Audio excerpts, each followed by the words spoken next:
to the Crown Council webinar today entitled Coding with Confidence with Dr. Charles Blair.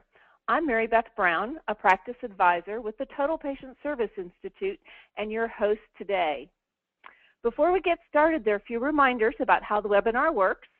You are in listen mode only, which means you can only hear us, but we cannot hear you. To minimize the background noise so that everyone today online can hear clearly. Our presentation today will last about an hour, which will include 45 minutes or so of presentation by Dr. Blair, followed by questions and answers. You may submit a question at any time by entering your question in the question box on the right control panel for the webinar. Questions will be addressed after the formal presentation, but we encourage you to submit them when you're thinking about them, so as well as we will be able to answer them in the order that they're received. Today's webinar is being recorded and will be posted on the Crown Council website at www.crowncouncil.org under the Training tab later today for those of us that were not able to attend. With that, we'll get started with our webinar today entitled Coding with Confidence by Dr. Charles Blair. Dr. Blair has become known in dentistry as one of the most authorities in the fee analysis, insurance coding, and overhead control. He is the author of Coding with Confidence, a defined guidance in insurance coding and maximum reimbursement, as well as the Insurance Solution newsletter. His Practice Booster internet site at www.practicebooster.com is one of the leading resources in dentistry for proper insurance coding. Doctor has earned his degree at the University of North Carolina at Chapel Hill and also holds a degree in accounting, business administration, and mathematics. We're grateful that Dr. Blair for his willingness to share his wisdom with us today. So welcome, Dr. Blair. Thank you, Mary Beth. It's really a pleasure to be here today. And greetings to all of those that are looking at our webinar today. I've got this organized into basically a slideshow, and I am going to go I want to warn you, I'm going at a good pace, but because it is recorded, you'll be able to go back to look at these various slides. I'm going to be covering some of the new coding. January 1, we have 84 coding changes. There's 35 new codes, 37 revised codes, and about 12 codes. So I'm going to give some of the highlights here for the and then for the specialist, I do want the periodontist and the oral surgeon so that there are additional codes I'm not covering today that you really need to put some attention to starting January 1. So I will be going at a pretty good pace today as we go through the slides here. Awesome. Everything that I'm talking about today is basically based on the Coding with Confidence book and on the Practice Booster online resource. And we use in the book and on the online source what we call predictive error correction technology. And so when you read about codes, there's tips, there's narratives, there's limitations, and there's also associated codes and so forth. So in the book and on the online product, if you see that I've written 3 or 4 pages, you know it's truly a screwed up code. If it's only just a couple is about the code, then even grandma knows how to work with that code properly, probably. So let's get on. I wanted to up front here. I'm going to do just a little bit insurance administration, but because Mary Beth, you know, you attended one of my all-day seminars there in Houston recently. I did. And you know, I gave a quiz to the audience, and the quiz was about the patient responsibility about how to handle primary secondary insurance. And I think out of the whole audience, there were just a couple of people that actually got it right.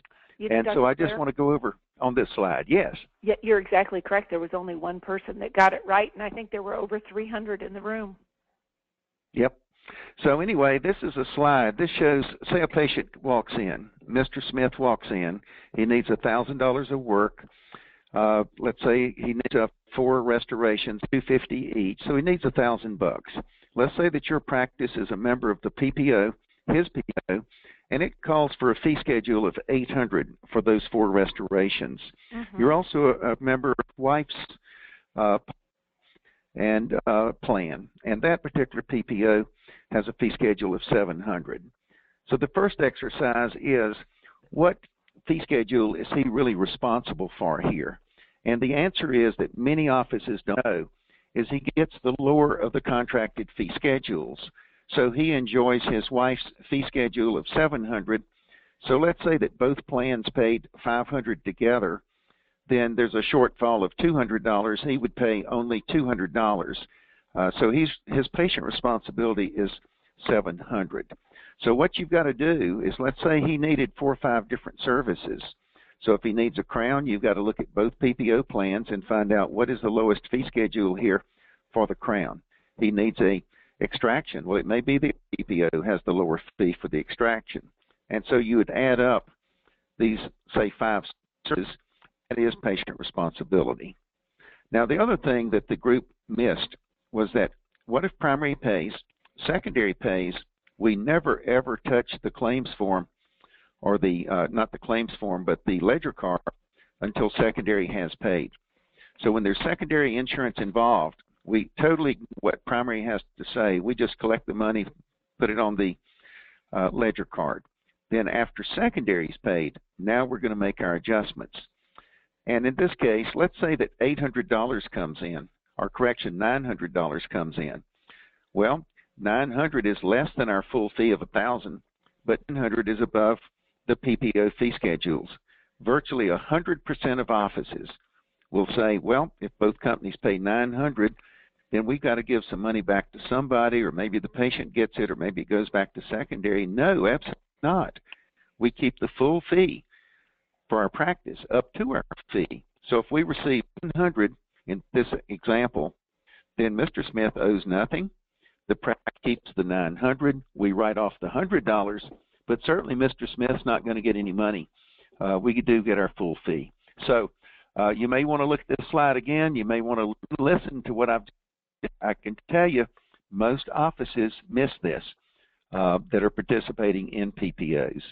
Okay, let's get on with some of the other slides here. The second slide, again, is administrative. Always submit your fee on each claims form. And that's for the proper coordination of benefits. Remember, secondary has to know what the full fee is so they can pay up to your full fee. And you don't want to miss a PPO increase if they would fee. So you would never put in the $900 fee in this example, previous slide. I'd always want to put the $1,000 down. Now I'm going to capture any PPO increase. Also, I want the insurance companies to know my full fee schedule. So I'm putting that in. Hopefully that will influence to some degree what they're going to pay. And I need to also track the write-offs. So if I'm booked out 6 weeks out in my practice, 55 PPOs that are awful, why not have a glass of champagne, drop 10 of the worst plans, and then be booked out just a week or two, maybe 2 weeks solid, and not be in so many plans, as an example. So always, always put the full fee on your schedule on each of the 2 claims forms for primary and secondary. Okay, now let's look at some exams and oral evaluations, and I'm going to kind of highlight here of where I see a lot of offices just leaving money on the table.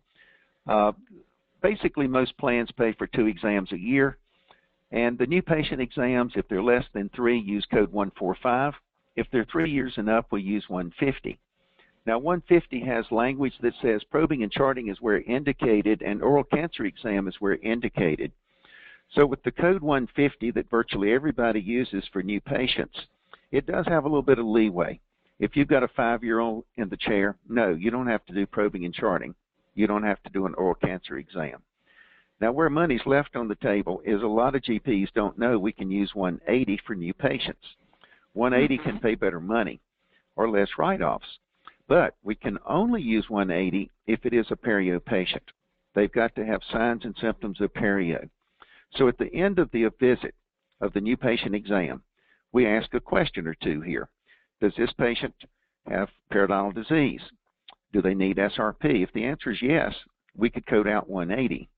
Or if they have risk factors, such as smoking, diabetes, yes, we could use 180.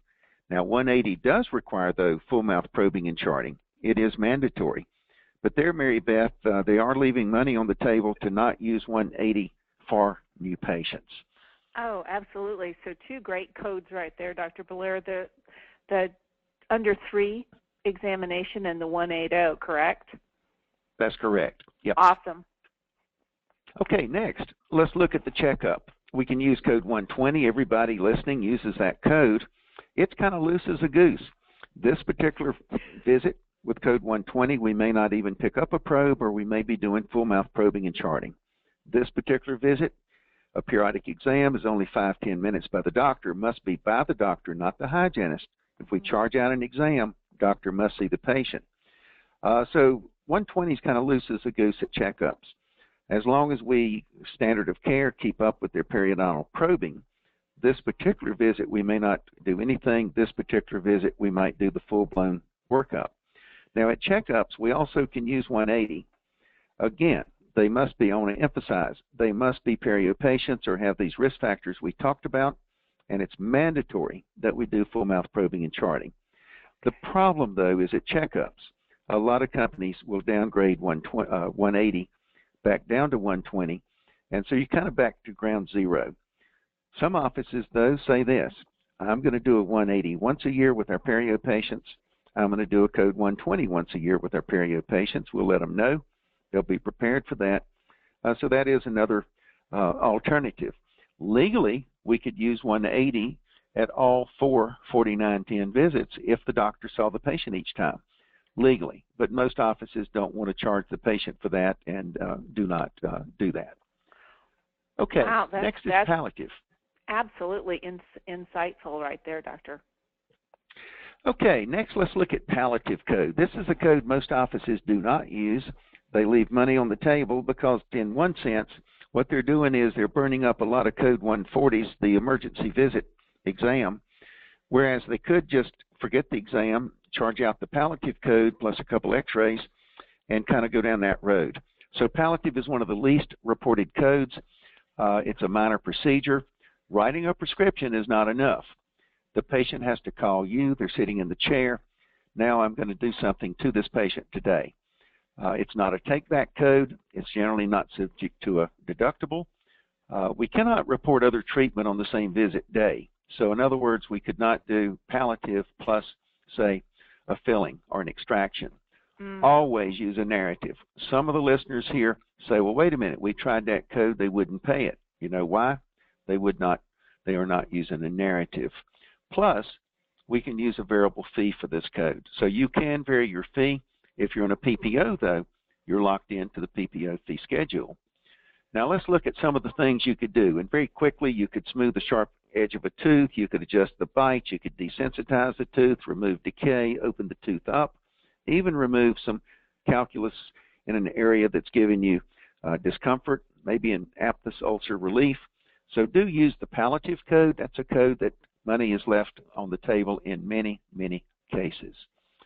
Fluoride, just in a nutshell, folks, here's what happens January 1. Bottom line, 1203, 1204 that everybody uses is gone. So no longer are we doing any kind of risk assessment of the patient. Starting January 1, there's only one item, and that is what is your technique, and also the code for both children and adults. So starting January 1, what fluoride did you use on January 1 with the patient? If it was fluoride varnish, put down 1206.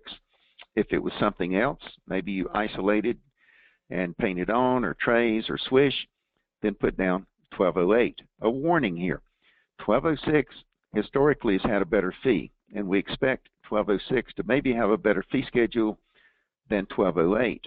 Fluoride varnish, under evidence-based dentistry website on the ADA, is the best. And so I would suggest when you're using fluoride, go with fluoride varnish, use the 1206 code, and that's probably going to be the winner for 2013.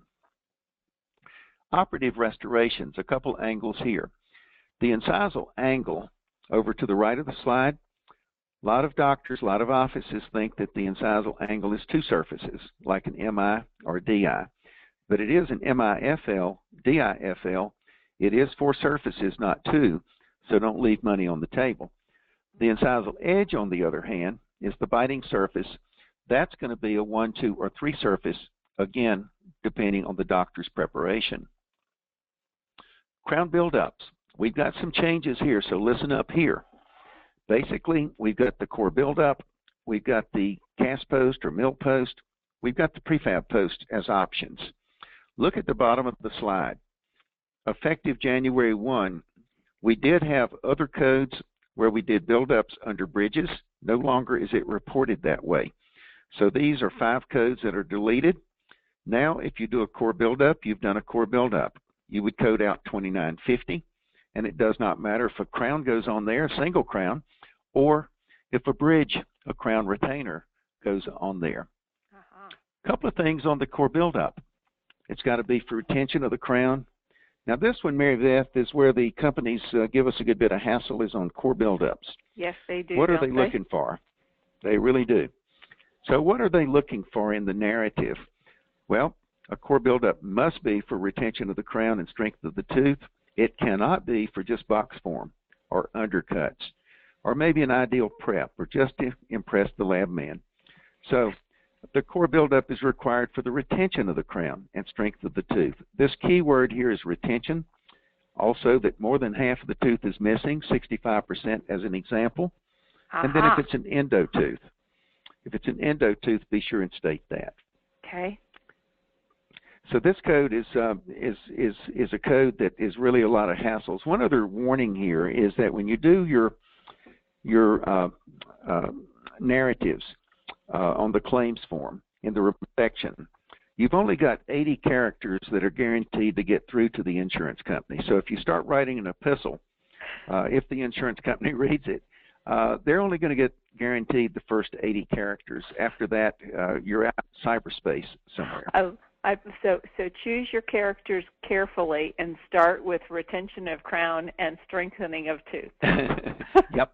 And what you want to do is shorthand it too. I'm showing you kind of a longhand version, okay. So you need to make it in shorthand on these remarks. Fantastic. Okay, let's look at some more. Prefab post and core cast post, those routinely approved most of the time because it is an endo tooth. It's the core buildup that is more of the hassles. Here's a little code next that a lot of offices miss, and that is extra lab procedures when Ms. Jones wears a partial that are required to make a new crown under that exempt partial. So Ms. Jones, we have to get the partial from her. We send it to the lab. The lab charges us $50, $70 extra. Now, a lot of offices don't know about this code. So the doctor says, oh, just charge extra, $100 extra for the crown. Well, when you go to do that, if you're in a PPO, it doesn't get you anywhere. And if you're out of network, you've hurt the patient. So put your crown down for the standard fee, then bill separately $29.71, roughly $150, and the lab's going to charge you $50 to $70. Great pearl, doctor. Okay, now let's look at a couple more codes that are new. There is a code, and right here, 2929, and that's a primary tooth prefabricated, and that is a ceramic crown. So on this slide, I want you to add ceramic in here. It's okay. A primary tooth ceramic, prefabricated ceramic crown. They're real cute. I used to do pedo many years ago, and bottom line is most companies will probably reimburse this as an alternative benefit of a stainless steel crown. But a lot of mamas today, they like aesthetics, and this is a nice little aesthetic crowns. Oh. From a preventive standpoint, there's the Icon resin infiltrant, and that's a new code. We now have a code for that, preventative dentistry, and if you want to learn more about that, get on the internet, look up Icon. That's really spelled capital ICON, and the code for that is 2990. Perfect. Here's another little pearl. This Lava Ultimate crown is a fabulous material. It's fairly recent, and it's really a nanosphere ceramic material, but it's got a resin binder. Unfortunately, it has been classified as a resin, which can pay 50% less money. Well, good news. this particular code, effective January 1, this particular material, the ADA has changed the material's definition to where this particular crown now, the Lava Ultimate material, is going to be covered as a ceramic material. So just turn it in as a ceramic crown, and that is really, I think, quite a breakthrough for the doctors using this material. Oh, absolutely, and a commonly asked question, I might say, as we're out in the practices. Okay, what about repairs? We've got some new codes for repairs. They changed the crown repair. We now have additional repairs for inlays, onlays, and veneers. Do not use the crown repair now code for endodontic access hole closure. You'll have to use either 29999 or even better, use the one surface composite code, but in the remarks section, I would say that the restoration was for access hole closure, because the insurance industry may bounce back that claim and say, wait a minute, there's a crown on this tooth, how are you doing a filling? And so that's the explanation, is we're really doing access hole closure. Okay. Notice that on the repairs at the top of the slide, these repairs are necessitated by restorative material failure. So if we intentionally put a hole in the crown for endo, that's not a material failure there. We intentionally put that hole in there. Very good. Mechanically placed. There you go. Okay, next we're going to get into perio, and we've got some new codes here. We do not know how this will work out, but we've got a new gingivectomy purely for access for restorative procedures. Right now, 4210, 4211 are gingivectomy codes, but they have language in there that says they can be used for restorative access. What the ADA said was, let's let the current gingivectomy codes be standalone, pure perio reasons to do gingivectomies, and then if it is for restorative access gingivectomy, let's go ahead and get a brand new code just for that. And that's what they did, 4212. Your PPOs may say you can't charge for this. If you're out of network, you could charge for this code. And if you're in network, charge it where appropriate, where it takes extra time. And I would keep the fees down kind of low on this, because if you're using a laser, it is quite fast to use a laser to do something like that.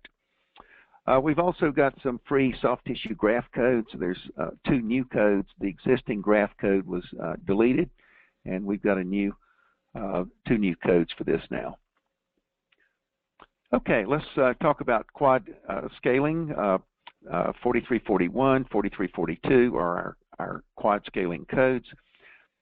4341 is 4 teeth, 4342 is 1 to 3 teeth. Now, a tip here is that if we're doing the 4342 code, we need to put down the specific tooth numbers, because we might come back to the same quadrant, do different teeth, and get paid a second time.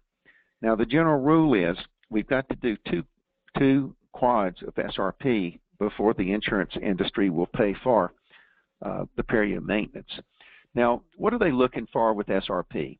They're looking for a probing depth, typically 4 to 5 millimeters. They're looking for bleeding on probing. In other words, we've got active periodontal disease, and we have to have some bone loss to actually get on the root.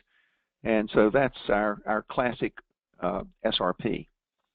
Now, lots of confusion about the perio maintenance. So let me see if I can give some pearls in here that people can pick up and make it a little bit better coverage for the 4910 code.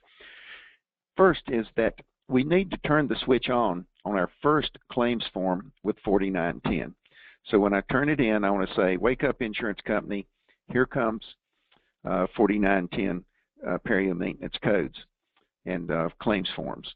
And so we want to turn the switch on. And the way we do that is in the remarks section of the claims form, we put down there a history.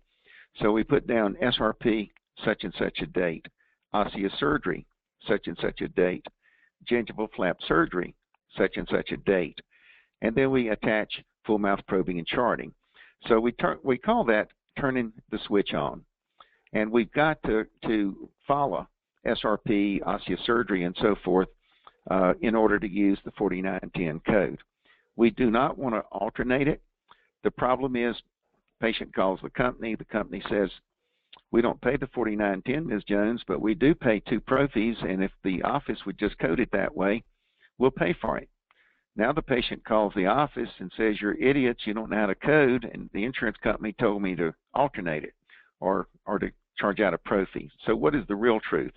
Well, we should code out $49.10 continuously, but we can put on the claims form that if $49.10 is not included or not payable, pay the alternative benefit of a pro fee. Now remember, the exam is not a part of $49.10. It is an extra charge. So here's a little narrative. Again, we want to shorten this up into 80 characters, but this is our narrative. Okay. Well, you know, Maribeth, the perio area is one of a lot of confusion, and we put a lot of extra time and effort in our practicebooster.com website and our book on those particular codes, along with our articles that we've historically written in the Insurance Solutions newsletter. Absolutely. Okay. And Dr. Blair, I think that's probably been one of the big hotbeds on the Crown Council website lately. So I know some pens have really been blazing with the information you just gave. Okay, very good. Now let's look at a few more goodies here in the implant area. We see a lot of confusion on implant crowns.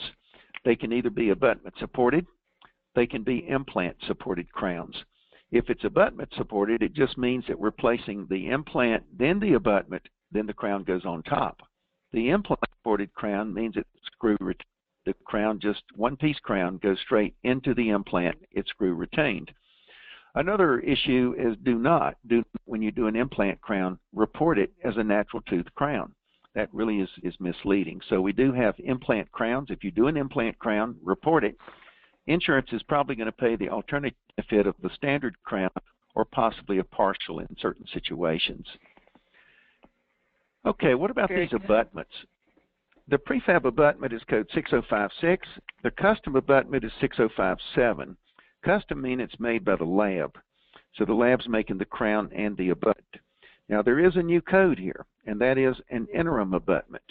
And that's code 6051, and that is a brand new code. So if there is an abutment,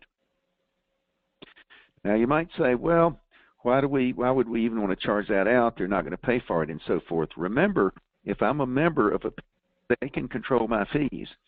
We call that fee capping for non-covered procedures. About 35 states have that. What we mean by fee capping for non-covered procedures is the PPO contract says you will send us everything you do.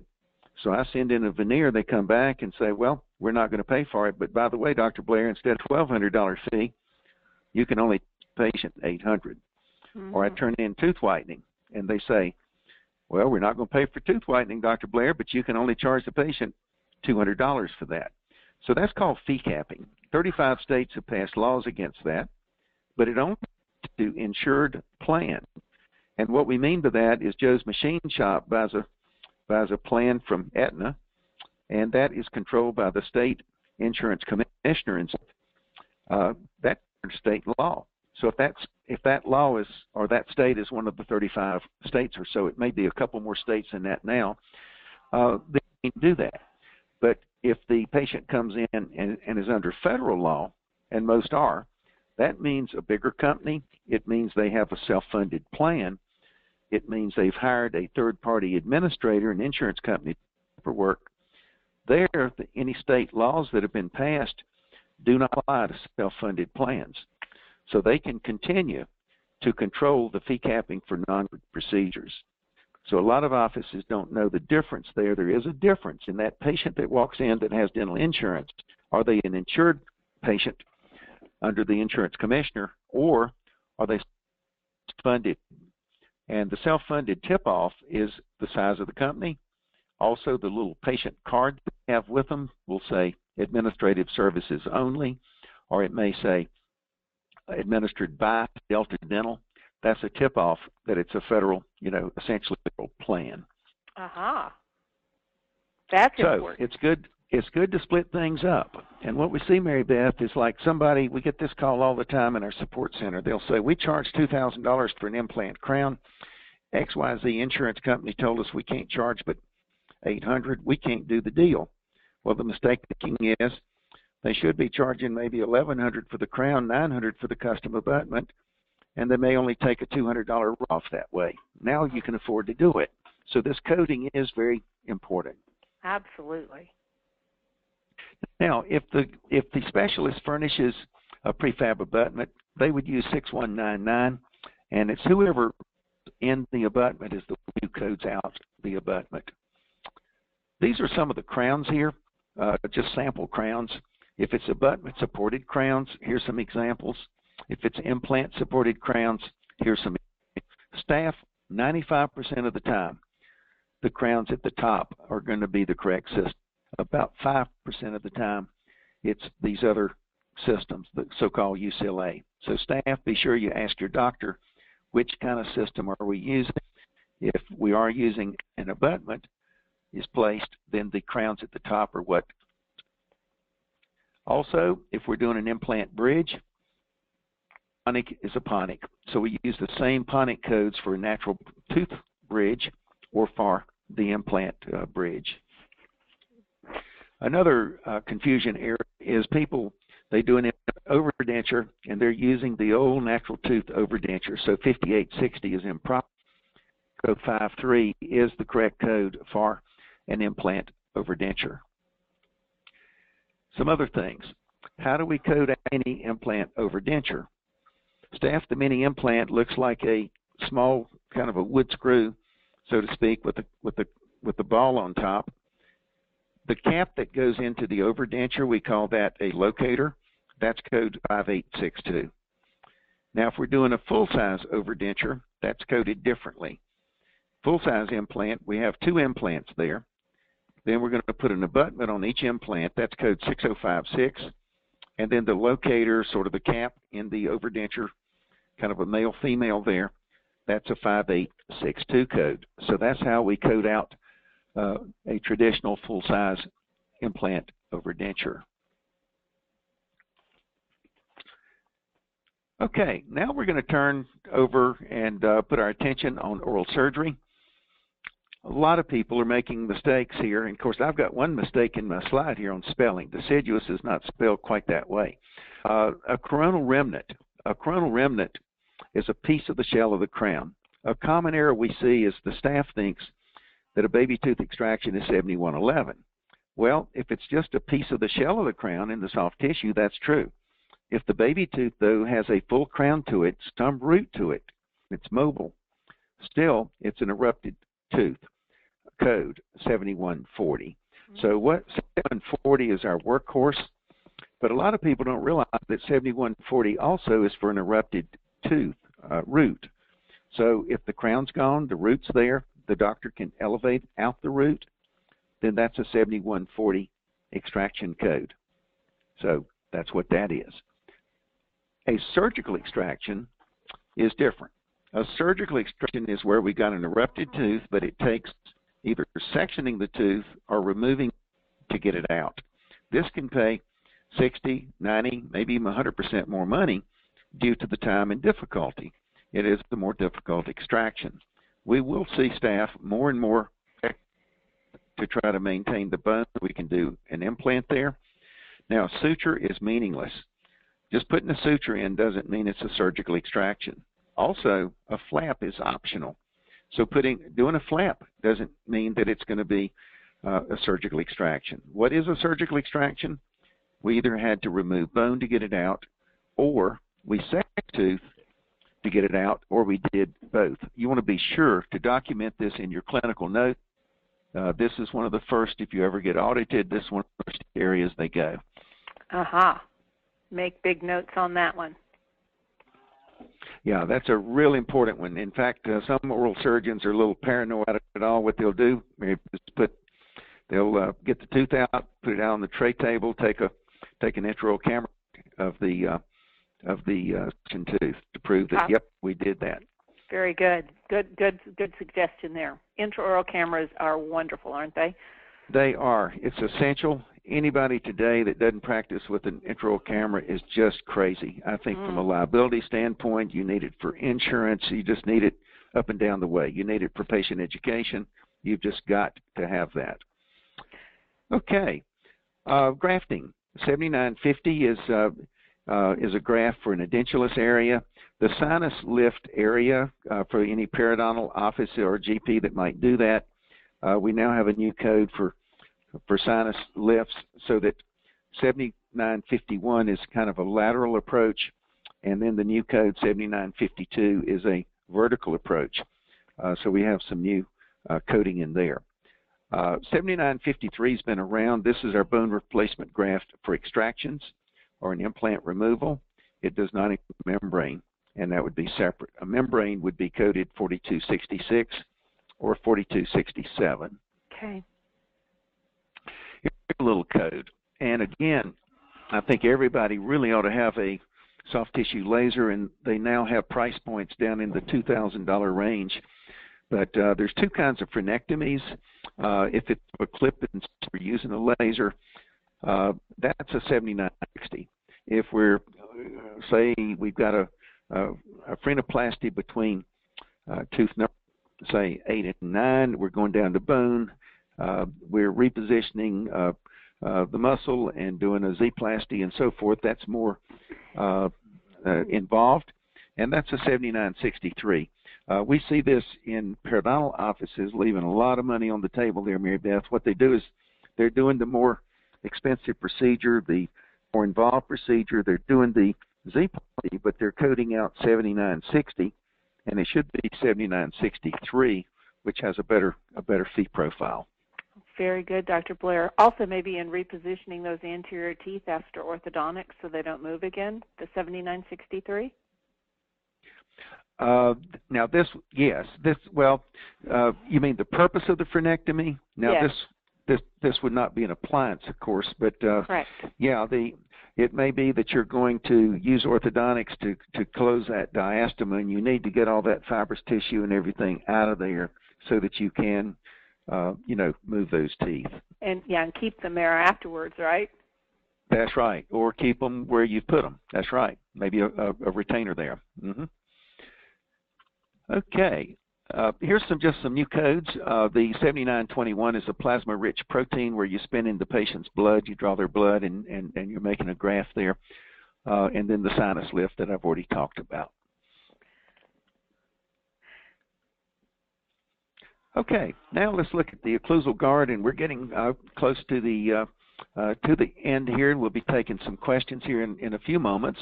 And we have quite a few. Okay. The occlusal guard is code 9940, and this is for bruxism only and periodontal stabilization. In your computer, you could set up a 9940 ABC. You could have a soft suck down, a hard acrylic, all at different fees. So can we have different fees for the same code? Absolutely, yes. We want to be consistent in those fees for these various types of occlusal guards, but insurance industry, unfortunately, they've got one fee. And so that fee may be pretty good for the suck down.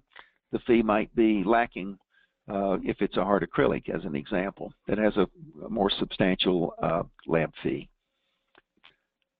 Okay, with the occlusal guard, the key here is the right narrative, and it should be very, very brief. Diagnosis equals bruxism. And if they have had periodontal, SRP, or osteosurgery, sometimes that makes a difference.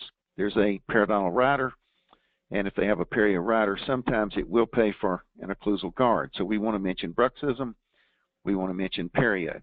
So we might say SRP on such and such a date, osteosurgery on such and such a date, and that could enhance the benefits of the occlusal guard. Mm-hmm. Here's another code that a lot of folks don't know about, leaving money on the table. 9120 is sectioning a bridge that's failed. So Ms. Jones has a 3-unit bridge. Part of it is fine. We're going to leave it in the mouth. We're going to polish the piece that stays in the mouth. We call that the crown retainer. We're going to extract the ponic and the other crown retainer that's failed. And so we'd have two codes there. We would charge the action fee plus the 9120 code. Fantastic. Okay, we're going to get kind of toward the end here on basically tooth whitening. We've got a new ball game starting January 1. Basically, the first thing, though, is it is a per arch code, And so we want to report each arch separately. This is important if we've got fee controls of PPOs. And starting January 1, 9972, our current code, is going to be in office only. Doing power bleach in office, then I would report that as 9972 upper arch, 1/2 the fee, 9972 lower arch, 1/2 the fee.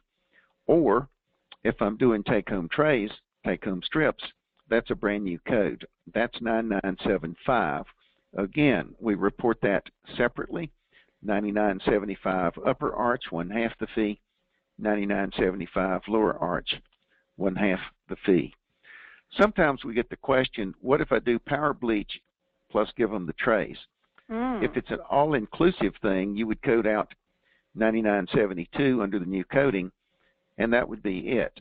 But if I charged, had separate fees, maybe wanted to split the fee and say, well, our power bleach is X amount, the take-home trays are X amount, then yes, I would put down the 9972 upper-lower fee. Then I'd put down the 9975 upper-lower fee. So the power bleach, I want to be clear, does not include, say, take-home trays in terms of porting of the code. In terms of practicality, most people there may quote a power bleach fee and then they give the trays as a part of it. So if we're power bleaching, we're giving the trays as a part of everything for take-home. Then we would simply use 9972 upper arch, 9972 lower arch. Great. As long as there's a patient courtesy involved, then we would just charge the insurance company or bill the insurance company as we were billing the patient. Is that correct? That is correct. Now, if the folks listening like further information, I really would hope that they would go to practicebooster.com. They can go to the website. There's a free video there. They can see some sample codes. They can see how the system goes. The future of death is really in the cloud. This is a cloud-based system. Downstream, it will be can be linking up with, say, Dentrix or whatever. And so we're hoping down the way to maybe get it into some systems. And Practice Booster, what it is, it's book on steroids. It's an online coding manual. Our manual is almost 400 pages. You can almost get a hernia picking up the manual. And this last coding change this summer, we added about 75 pages to the book. And so the online, we call it Coded. It's high-powered and be videos and so forth this coming year, and some audio tapes and some other things actually to give greater depth on some of these codes. There's also the newsletter for the last 3 years is there in archives, plus even articles beyond that, and you get the newsletter and the both paper and electronic. So if they would, I'd really encourage you to look at Practice Booster. It runs a whole office with one license. You can use it at home at night as long as you're logged off at the office. It's smartphone compatible. It's iPad compatible. You know, everything's kind of going to tablets, and so it's got all those things. So let's go ahead and have some questions. Absolutely. Well, Dr. Blair, thank you for covering an 8-hour session in 45 minutes. You have everybody's ears ablaze, I'm quite sure, and so many pearls that you shared. I wanted to touch base on your Practice Booster. What I saw you do in the seminar, which I thought was amazing, is you went to a specific code, and not only did it give you a great description and breakdown of that code, but it also gave you codes within as suggestions, so they were automatically linked. So that's right. Yeah, you could look at a code, and there was a hot link, so you could be reading about the occlusal guard, and it may say, warning, understand that there's also TMJ appliance, and if you want to see what is the difference here, you could click on the TMJ appliance, go over and read about the TMJ appliance, and then come back to your occlusal guard. So yeah, the website has these hot links, and so you could be reading an article and it mentions a code in the article. You could click it on, go read about that code, come back to your article. Absolutely, and I think for those of us that are seasoned, that have been in dentistry more than 20 years, and those that are just beginning, it was a major insight. So the design behind that was just user friendly and very helpful for helping maximize insurance benefits and payments not only to the patients but to the practices as well. And as you said, stay out of jail by using the right code. Yep, and you can go to jail. Dr. Roy Shelburne helps me and writes with us, and he did go to jail for 21 months. So you can be sanctioned very, very severely, and the Medicaid folks, look out. If you do Medicaid, you better be sure you're dotting your I's and crossing your T's, because they're not after paying back money. They're after jail nowadays, and you see the dentists that are indicted on Medicaid around the country now. It's scary. Go to drbicuspid.com and look at all the dentists that are sanctioned. It's unbelievable. So for any reason other than just making sure you're doing it right and crossing your T's and dotting your I's, the Practice Booster would give you a side-by-side buddy, if you might, in making sure that the billing administrative person is getting a good hand and insight as well. Well, are you ready for our first question? I'm all set. Okay, this one has more to do with my speaking. The first question was, again, where can we find this information after the webinar? And the answer to that is www.crowncouncil.org. And what you will want to do following that is use the training tab and then look for webinars, and it should be the very top one. So look for Dr. Charles Blair and the secrets in coding. So, this webinar today could be thousands of dollars, and that little slide about how to handle primary secondary insurance. If people, and I know some of the Crown Council are out of network, but if you're in network, it's imperative that your staff knows that slide that we showed of how to do primary secondary insurance. Absolutely, and you're exactly correct. So many have learned by someone else, and they really have learned maybe 20% of insurance billing properly. So thank you for pointing that one out. Our next question is from Dana, and Dr. Blair, this one is on the exam codes. And the question is, what is the pay rate by the insurance companies? And I believe she has not specified as to what the other code is she's looking for, but do they recognize these and pay on the 180 codes is the question. Generally speaking, yes. The answer is most of the time the 180 code is recognized, and as a new patient exam, it often pays better than code 150. We generally charge, though, the same fee for 150, 180 because the two exams are virtually identical. You wait until the end of it and decide which code am I going to use here. So we've really gone down the road of examining the patient, and then at the end I say, okay, which code is it? Now, at checkups, I do want to emphasize there you may run into, and Delta often will downgrade 150 back down to 120 for payment. Mm-hmm. But for new exams, the 180 a lot of times is a winner. Perfect. So it's a great way for tracking your practice when you're looking backwards at it as to how many patients you have that are in a state of health and then how many patients are in a compromised state of health as well. So it helps you define what your population base is, and it helps you bill them according to that. Is that correct? So that's the difference yes. between using the 150 and the D0150 and the D0180 code.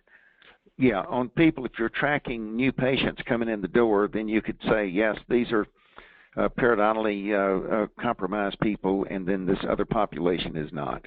Right. And then the second part of that question of hers is and I think you addressed that, is that how are insurance companies paying for it? And I believe you said that if they do anything, if there was a difference in fees, they might bring it down to the 0150 code or to the 0120 code, whichever one they're associating it with. But again, whatever we're doing is what we should be billing, correct? That's right. Always report what you do. There you go.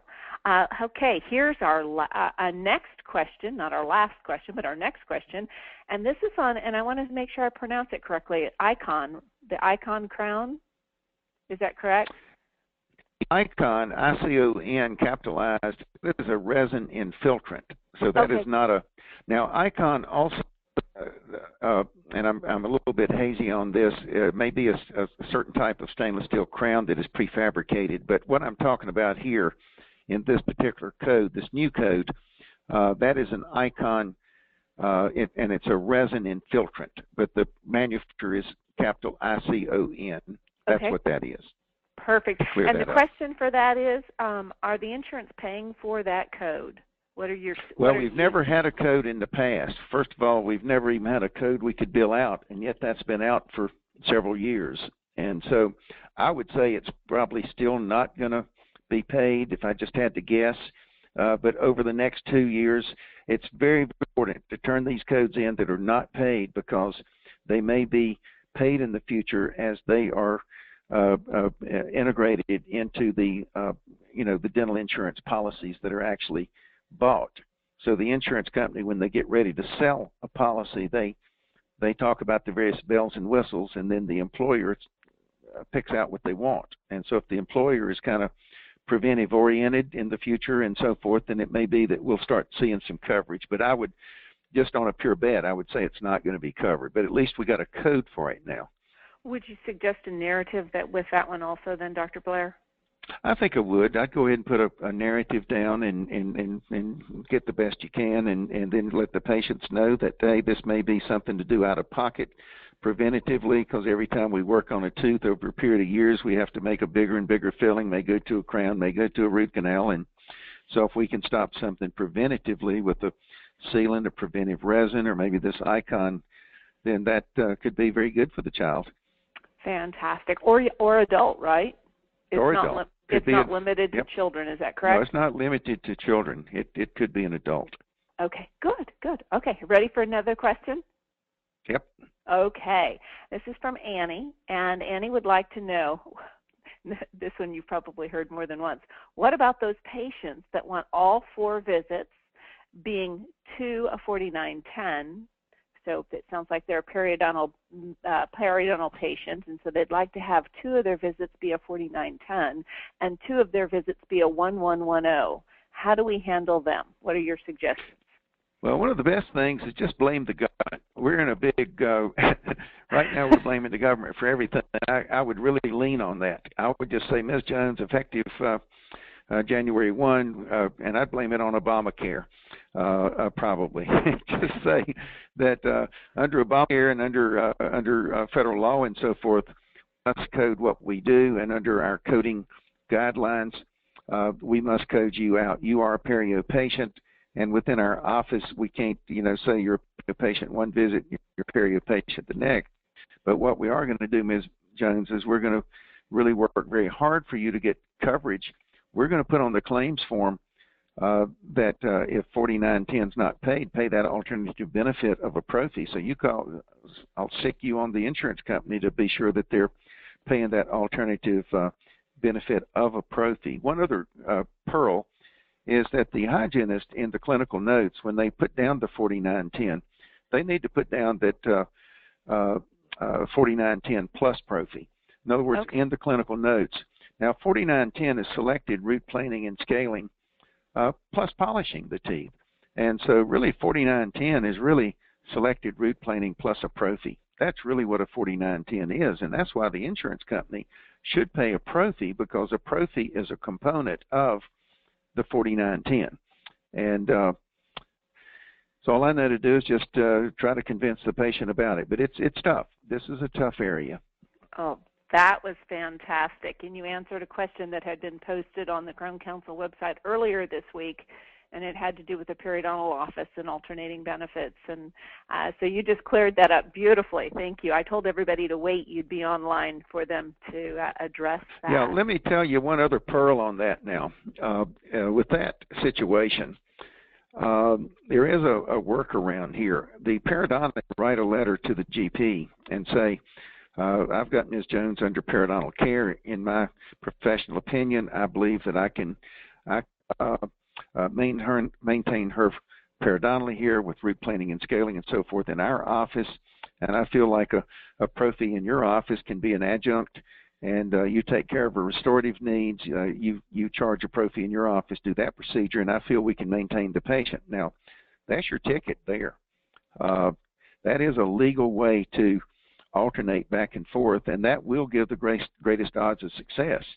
And but I think the ticket there is for the periodontist to write the letter to the GP. The GP now uses the prophy. Now, works most of the time, but let me tell you this. There are a couple of plans out here, unfortunately, that if you ever do a prophy in the middle of 4910 treatment, or if you do an SRP, and then you do a prophy, and then you try to start your 4910s, guess what? They cancel all prophy or all periodontal benefits. So it can be a nightmare. So just a word of warning. It can be a nightmare. But most of the time, it's going to work. Most of the time, it will work.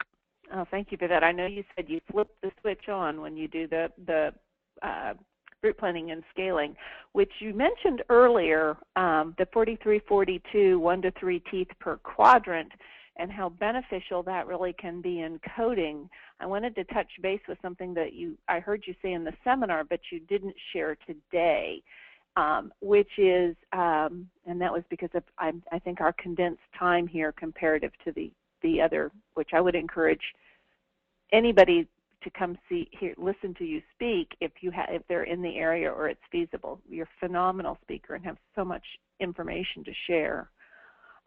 This has to do with the 1 to 3 teeth, and typically the limitation is you can only do that within a 24-month period of time to maximize someone's benefits should they have insurance. And by utilizing the 1 to 3 teeth and specifically writing down the teeth with the periodontal pockets, should the teeth change within the quadrant rather than using the 43-41, you can actually revisit and rescale different teeth within that 24-month period of time. That's correct. And in the remarks section, you would put down the specific teeth that are root planed, and then if you did do that quadrant again, I probably would send in a paper claim with a copy of the first claim with the second claim, and then put that different teeth were root planed within the same quadrant. Now, 43-41, it won't do you any good, but 43-42, it could. Correct. And you were mentioning, too, that a lot of plans have a 24 or 36-month limitation for perio. In other words, they'll pay for SRP, but they'll pay for it again. But you've got to wait 24 months, 36 months, and then they'll pay for SRP again. Remember, periodontal disease is episodic. Sometimes 4910 by itself doesn't maintain the patient, and you've got to jump back in and go through a sequence of SRP again, and that's because of that recognition there. Absolutely. Well, I just wanted to touch base on that since we were right there in that root planning and scaling section. That seemed like it was a great question asked, and then a good way to tie it back into the advice that you had given on 43-42 earlier. Okay, this goes back to Dr. Blair. This is from Angela, and this is going to go back to the very beginning, to that slide you were talking about with the insurance, primary and secondary, and reimbursement, okay? Okay. And the question here is the patient has primary insurance and secondary insurance. Both the insurance companies have made their payment. Okay. After everything's calculated from the insurance, and there is a credit on the account, should the patient receive a refund credit? Answer is no. Now, when we say, is there a credit, I'm assuming if I charge $1,000 out on the ledger card, and now both plans pay in some way I receive more than $1,000, then it means it can mean one of two things. And here's the way we do that. Let's say I've charged $1,000 out, but I've received $1,100 from both plans. It's illegal for the dental practice to make money above its full fee. So it's illegal for me to keep the $1,100 and say, well, stupid secondary insurance, we'll just keep that extra $100. No, you can't do that. So I've got this extra $100 overpayment above my full fee. So I want to be sure that this individual is not thinking that I got paid the PPO fee schedule. Now I've got to do some. No, I receive payment above my total fee. So if my total fee is $1,000 and I receive $1,100 from both plans, once both are paid, now I got to go back to secondary. I go back to secondary and I say, when you made your payment, it resulted in an overpayment of $100 above our full fee schedule. What's up? Now, secondary is going to have one of two answers. They're going to say, we screwed up the math, send it back to 100. In other words, we just blew it. We didn't add 2 plus 2. Or secondary could say this. They could say, Mrs. Smith, Mr. Smith's wife here, the secondary was a plan not paid by the employer. Pay this plan. Mrs. Smith just on her own got this plan, say from Aflac or somebody, and it was self-paid, and now we've received above our full fee.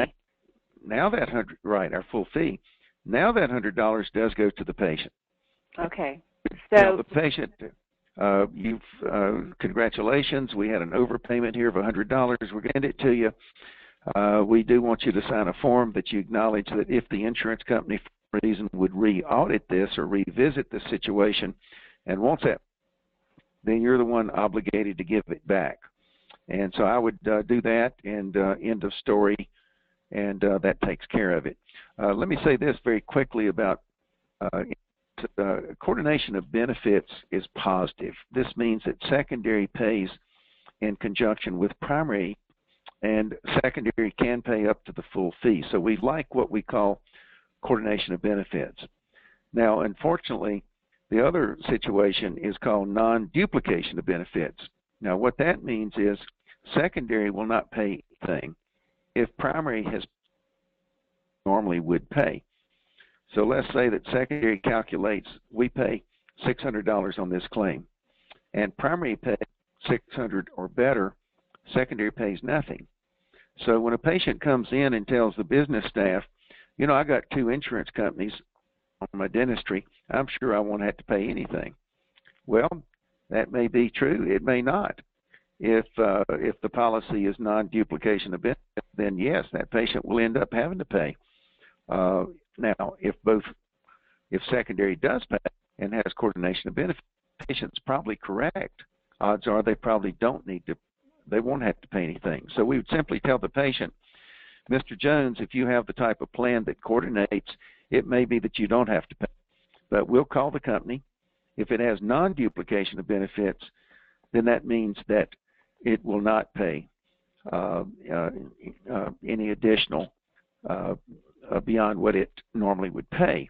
That also brings up the conversation. If Mrs. Smith is paying out of pocket for a plan that has non-duplicate benefits, it may be it's not worth even carrying that policy. They may not even want to pay. Now, if it's all employer paid, then yeah, give me anything that my employer will pay for. But if the patient's paying in some of these cases, then it's money in the pocket if it has non-duplication of benefits. Well, Dr. Blair, Angela asked a great question, and it was loaded with lots of different... Yeah, it had lots of goodies in there, didn't it? You did a fantastic job outlining that, all the different variants. So there's not one answer to answer that question. It really depends upon, if I want to rephrase what you said, it depends upon the players, and it depends that are involved, whether there's duplicating or non-duplicating of benefits, and as well as whether it's self-funded or not self-funded, and who's primary and who's secondary. So you just really have to be intuitive and look at all the details before making a decision, it sounds like. Is that correct? That's right. You got to look at all this stuff. Well, Dr. Blair... And sometimes this primary-secondary has nothing to do with it. Like on patient responsibility, it doesn't. It's the lower contracted fee. Absolutely. And so getting all those details and making sure your insurance verification form has all the right questions on it is a positive place to start. Well, Dr. Blair, our hour has come to an end. We have had a phenomenal session. Thank you for your time today. As a practice advisor and a representative of the Total Patient Service Institute, as well as a member of the Crown Council, we thank you for today's information. It was just vast, and what a wonderful way to go prepared into 2013 and all the new coding changes. So, thank you very much, Maribeth. My pleasure, and I really appreciate it. And also have lots of Crown Council friends, and really take great pride in what your organization does. And our profession is faced with just a lot of challenges, and unfortunately, this PPO thing is 80% of the plans sold now are PPOs, and only 9% indemnity. And unfortunately, the out-of-network doctors now, they're down below 18%. So 4 out of 5 doctors are already in PPOs at this point. Well, you have given us a vast knowledge to armor ourselves with and be good servants of our dental profession and our patients that we serve. So with that, a goodbye, a happy and safe holidays to you and your family, and we look forward to more of your information in 2013.